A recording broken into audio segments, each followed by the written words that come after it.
sa pagbabat. Ini sila yung pagbalaan na kinipuntahan o mahal. Yung ito pagkasunod kanini mga tao na may dautan. Katuyo ang mga ingon man ng dautan ng Espiritu. Lagi sa mga lakas ng Kristo ang mundo.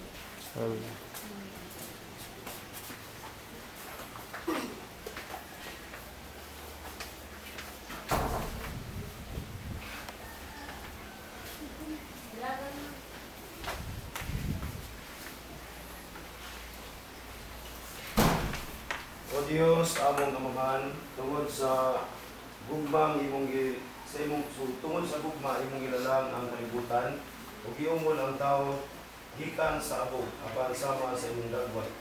Tungod sa imong dagong gugma sa kalibutan imong ginhatag ang imong bugtong anak na sa Jesucristo na naghatag kanamo sa sugo mao nga mao ang pagigugma.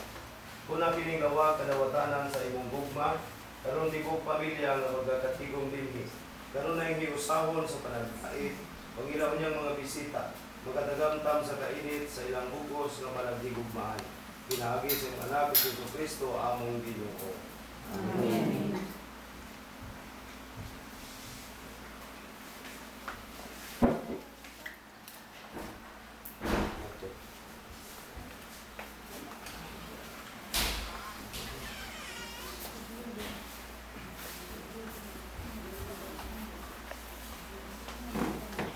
Diyos, among Amahan, imong kabubuton, nga kami magkapahulay gikan sa among kabudlay.